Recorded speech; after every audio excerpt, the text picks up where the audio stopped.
আপনি সালাউদ্দিন বলেন, এই যে ওনার নাম হলো এই যে আসাদ সাহেব বলেন, আমাদের মির্জা ফখরুল বলেন, আমাদের আরেকজন হলো ওই যে চিটাং এর আমির খসরু মাহমুদ চৌধুরী বলেন, ইকবাল হোসেন মাহমুদ টুকু বলেন, এগুলি সব হইলো অ্যাকচুয়ালি ভারতের একটা শক্তিশালী লবিং এর গ্রুপ।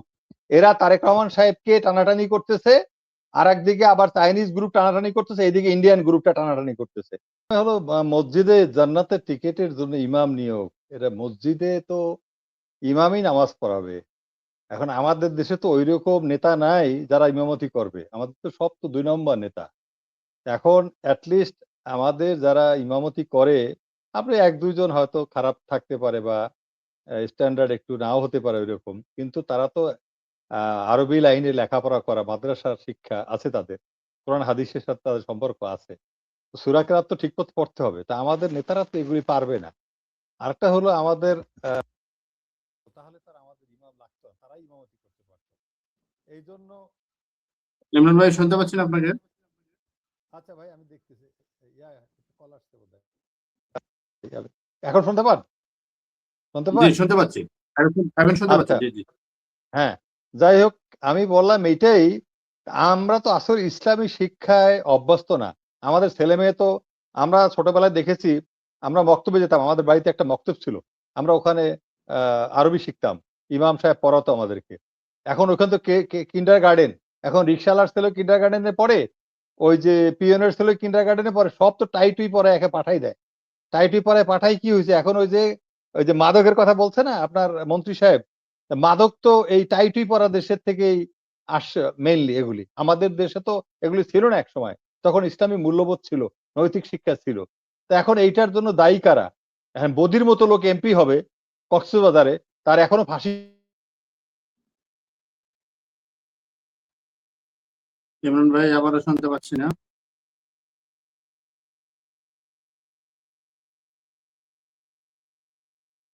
জনাব মেজর ইমরান, আমি শুনতে পাচ্ছি না আপনাকে।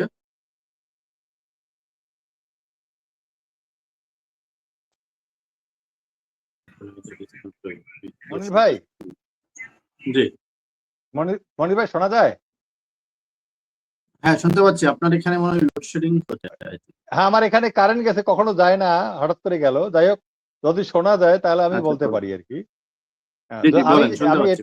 আমি এটাই বলবো যে ইমাম নিয়োগ দিতে হবে। কারণ আপনি জানেন অনেক মসজিদেই আমাদের যে ইমামরা যে বেতন পায়, একটা সিকিউরিটি গার্ডের বেতনের চেয়েও কম। আমি সিকিউরিটি গার্ড নিয়োগ দেই। আমি বনানী ডিওসিসে থাকি। এখানে ইমামের বেতন আর আমাদের খাদেমদের বেতন, সিকিউরিটি গার্ডের বেতন খুব একটা ডিফারেন্স নাই। হ্যাঁ, এটা আমরা অ্যাকচুয়ালি যে সরকারিভাবে ইমাম নিয়োগ দেখা খুব দরকার। কারণ ৯০ থেকে ৯২% মুসলমানের দেশে যারা আমাদেরকে কোরআনিক শিক্ষা দিবে, যারা আমাদেরকে আমাদের দেশে আমাদের বাচ্চাদেরকে মানে মানে এই মুসলমান হিসাবে যারা আমাদের নামটা থাকে, আমরা যাতে একুল ওকুল দুকুল মোটামুটি রক্ষা করতে পারি, বা আমরা ইহকাল পরকাল ঠিক রাখতে পারি, তা আমাদের তো এটা দরকার আছে। ইমাম সাহেবরা এইজন্য যে নিয়োগটা এখন দিচ্ছে সরকার, আলহামদুলিল্লাহ, আমি এজন্য সরকারকে সাধুবাদ জানাই। আর যেটা বলছে উনি মাদকের ব্যাপারটা, দেখেন আপনি ওই জানে আমাদের যে এই মুফতি ভাই আছেন, উনি জানে সূরা বাকারাতে আপনার ১০০ যেটা ৯০ নম্বর আয়াতে বলা আছে, ইয়াতে বলা হয়েছে যে মানে মদ যে বা মাদক জাতীয় টক্সিক যেটা আরকি আইটেম, যাই নেশা জাতীয় জিনিস, ওয়াইন, অ্যালকোহল, এগুলি আপনার ক্ষতিকর এবং এগুলিতে উপকার আছে কিন্তু তার চেয়ে ক্ষতি বেশি। এবং এটা সূরা মায়েদাতে গিয়ে আবার আল্লাহর নবীর কাছে, আল্লাহ থেকে যে ওয়াহী আসছে ৯০ তে ৯১ তে বলা হয়েছে যে এটা মাদক, এটা নিষিদ্ধ করা হলো। মানে অ্যালকোহল নিষিদ্ধ করা হলো। এখন আপনি দেখেন কয়টা আলেম, কয়টা মাদ্রাসা স্টিল এডিক্টেড আপনি দেখেন তো। মেক্সিমাম তো আমাদের ইংলিশ মিডিয়াম পড়ার সাধারণ যারা আমরা শিক্ষায় শিক্ষিত। আমি তো আলেমদেরকে দেখি না কোনো আলেম বা কোনো মাদ্রাসা শিক্ষক এডিক্টেড। ২-১ টা ঘটনা ঘটে, খারাপ ঘটনা ঘটে। কিন্তু হ্যাঁ, ওখানেও ওই যে অমানবিক নির্যাতন হয় শিশুদের উপরে, ধর্ষণ হয়, বলাৎকার হয়। কিন্তু সংখ্যা খুবই কম। এবং আমাদের মিডিয়া এমন, যদি হুজুররা কিছু করে বা মাদ্রাসায়, সেটা কিন্তু একেবারে আরো বেশি সোচ্চারে প্রচার করে তারা।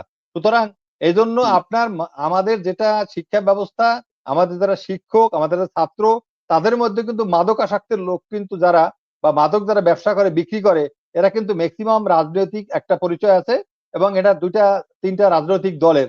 আপনি ইসলামী দলগুলিতে বরং এগুলি নাই বললেই চলে, ভাই থাকতে পারে। আমি আমার একটু একটা আমি জিনিস জানার জন্য, হ্যাঁ ইমরান ভাই, জি, আয়াত নাম্বারটা কত বলছেন? আচ্ছা, আয়াত নম্বর হলো এটা সূরা মায়দার 90-91, আপনি দেখেন।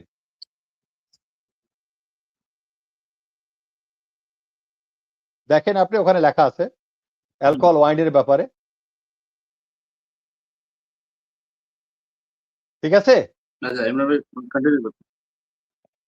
ঠিক শোনা আছে যাচ্ছে ভাই, আয়াত এটা অনেক? ঠিক আছে। আপনি বলতে থাকেন। হ্যাঁ, যাই হোক, আয়াত হলো সূরা মায়দার 90-91, 90 পরে 91 তো পাবেন। হ্যাঁ, যাই হোক, এখন আমি যেটা বললাম সেটা হলো যে আমাদের এই কথাগুলি যে বলছে যে লোকটা, সে একজন আইনমন্ত্রী।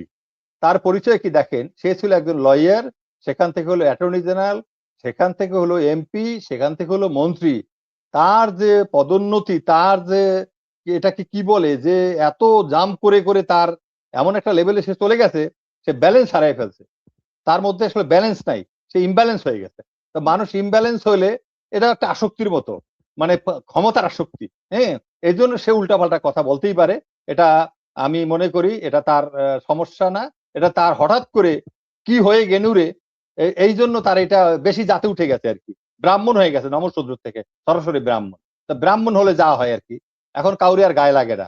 তো এইটা, আর দেখেন বেসিক্যালি এ কিন্তু জাসদের লোক, একসময় সে জাসদ করতো।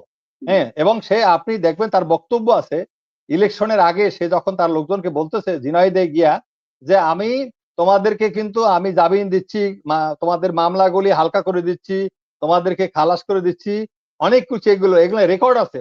এটা এই আপনি সার্চ দিলে পাবেন ইউটিউবে, তার এই কথাগুলি রেকর্ড আছে, অন রেকর্ড আমি তার কথাগুলির কথা আমি বলতেছি। তো এই ধরনের একটা লোক, তারপরে আপনি দেখেন জামিন হয়ে গেছে অনেক কিছু বিতর্কিত লোকের, স্বৈরাচারের যারা দোষর, তাদের অনেকের জামিন হয়ে গেছে, এবং এবং আরো কতজনের হবে, এটা মানে আমরা হয়তো দেখতে হবে আর কি। এই যে আপনি এদেরকে আইনি এখানে যে বসানো হয়েছে দেখ আইনমন্ত্রী হিসাবে, আমার কাছে মনে হচ্ছে with a purpose, Indian purpose serve করার জন্য। আপনি সালাউদ্দিন বলেন, এই যে ওনার নাম হলো এই যে আসাদ সাহেব বলেন, আমাদের মির্জা ফখরুল বলেন, আমাদের আরেকজন হলো ওই যে চিটাং এর আমির খসরু মাহমুদ চৌধুরী বলেন, ইকবাল হোসেন মাহমুদ টুকু বলেন, এগুলি সব হইলো অ্যাকচুয়ালি ভারতের একটা শক্তিশালী লবিং এর গ্রুপ।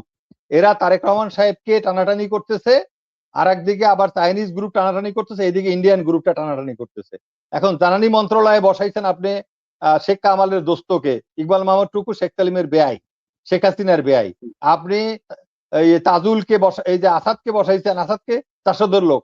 বঙ্গবন্ধুর যখন রাজত্ব আমল, তখন এই জাসদে কিন্তু বঙ্গবন্ধুকে বেশি উৎপাত করছে, তাদেরকে অস্ত্র কে দিছে, সাপোর্ট কে দিছে, সব এই পশ্চিমবাংলা থেকে এগুলি আসছে এই সমস্ত ইয়ে। তারপরে আপনি দেখেন ইকবাল হাসান মাহমুদ টুকুকে শেখ কামালের বন্ধু দোস্ত, সে গাড়ি ড্রাইভ করতো, আর সে গাড়ির বাম পাশে বসে থাকতো সেকেন্ড সিটে। এবং তারা এবার এই যে আপনি জানেন ওই যে গুলিও খেয়েছে, পুলিশের গুলি করেছিল তাদের, ব্যাংক ডাকাত অনুমান করে, সন্দেহ করে। তো এই হলো আমাদের ইকবাল হাসান মাহমুদ টুকু, সে হলো জ্বালানি মন্ত্রী। আপনি দেখেন কত টাকা বাড়িয়েছে দাম, জ্বালানির দাম বাড়িয়েছে 14 টাকা হলো লোয়েস্ট, হাইয়েস্ট হলো 20 টাকা।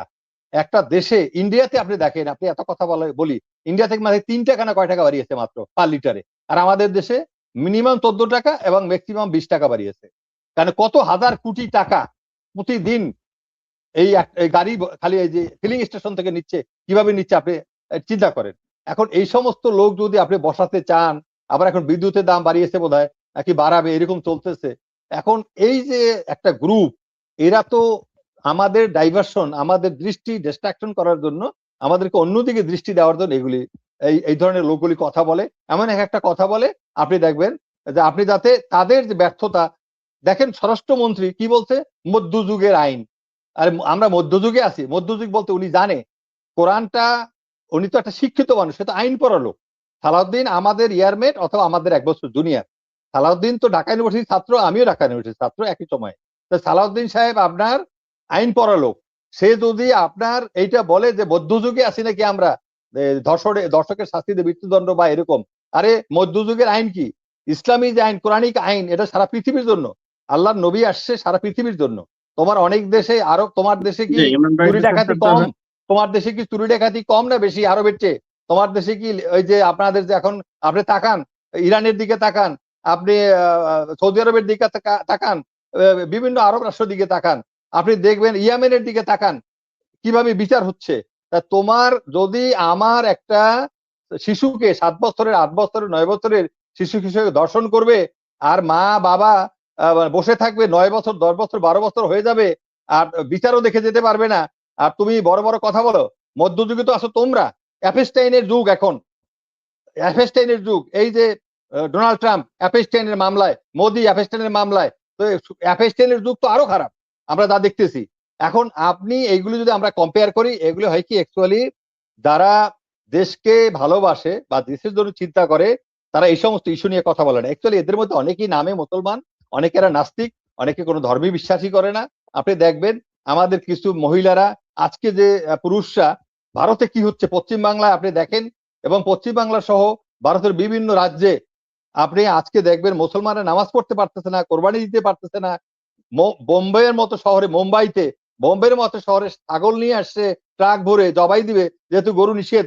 মুসলমানরাই বলছে যে আমরা ঠিক আছে গরু দিব না, যেহেতু এটা সেন্সিটিভ ব্যাপার, এটা হিন্দুদের কষ্ট হয় বা তাদের লাগে, রাষ্ট্রীয় আইন। এখন সেই দেশে ছাগলও কোরবানি করতে পারতেছে না, মানে ভয়ে মানুষ মানে যেতে পারতেছে না নামাজে, মসজিদে নামাজ পড়তে পারছে না, ওপেন নামাজ পড়া যাবে না, ট্রেনের মধ্যে জি, মেরে ইমরান ভাই ফেলে discuss দিচ্ছে। করতে হবে, দিতে বলতে আসছি আবারও। জি, ওকে ভাই, থ্যাংক ইউ।